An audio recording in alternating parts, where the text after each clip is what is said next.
বন্ধুরা, আজকের শেফালিস কিচেনে আবার চলে এসেছি একটা নতুন রেসিপি নিয়ে। আলু পেঁপে দিয়ে কাঁচকলা দিয়ে রুই মাছের ঝোল। মাছের ঝোলের জন্য আমি রুই মাছগুলোকে প্রথমে নুন হলুদ দিয়ে মাখিয়ে নিচ্ছি। দিয়ে দেবো একটু শুকনো লঙ্কার গুঁড়ো।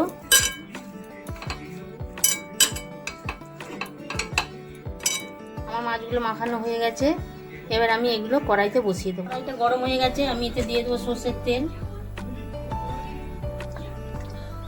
তেলটা গরম হয়ে গেছে, এবার এই মাছগুলো ছেড়ে দেবো।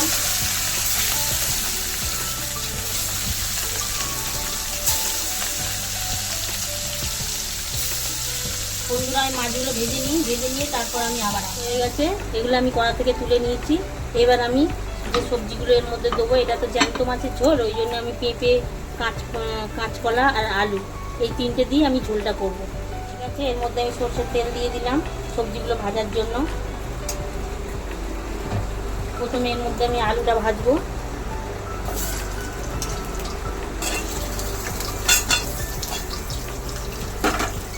আলুটা ভাজা হয়ে গেলে তারপর পেঁপেটা ভাজবো, হালকা করে কলাটা ভেজে নেবো, নিয়ে তারপরে আমি তরকারিটা বানাবো। দেখো, আমার আলুটা ভাজা হয়ে গেছে, এবার আমি আলুটাকে তুলে নেবো।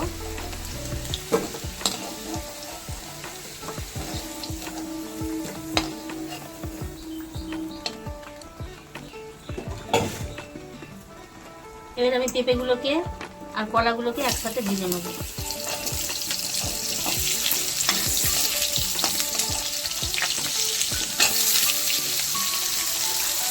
এগুলো ভাজা হয়ে গেছে, পেঁপে আর কাঁচকলাগুলো, এগুলোকে আমি এবার তুলে নেবো।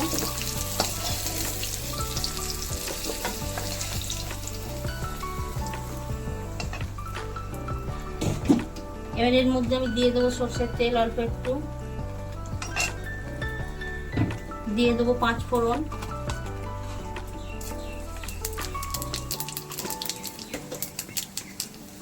দিয়ে দেবো 3টে কাঁচা লঙ্কা। এবার আমি একটা বাটির মধ্যে একটু মশলা গুলে নেবো।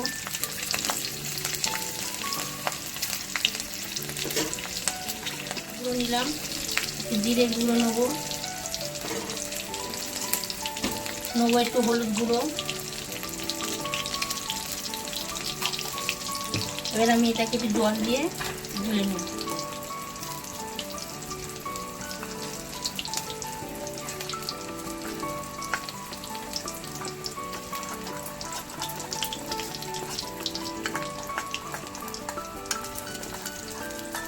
এবার এই মশলাটাকে আমি এর মধ্যে দিয়ে দেবো। এছাড়া বাটিটা দিয়ে সেই জলটাও আমি এতে দিয়ে দেবো।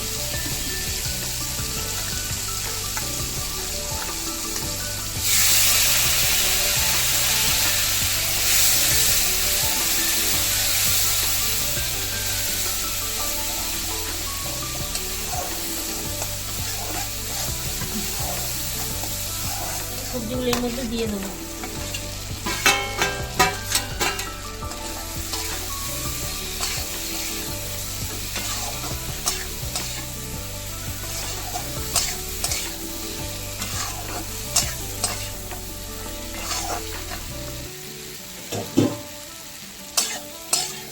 এর আমি একটু কষিয়ে নেবো, হালকা একটু কষিয়ে নিয়ে আমি এর মধ্যে জল ঢেলে দেবো। আমার নুনটা এর মধ্যে দেওয়া হয়নি, এইবার আমি নুনটা দেবো।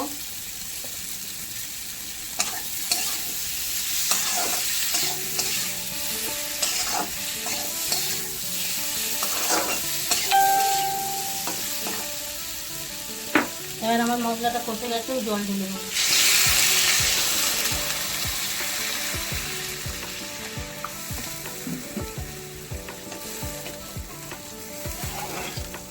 জলটা ফুটলে আমি এর মধ্যে মাছগুলো ছেড়ে দেবো।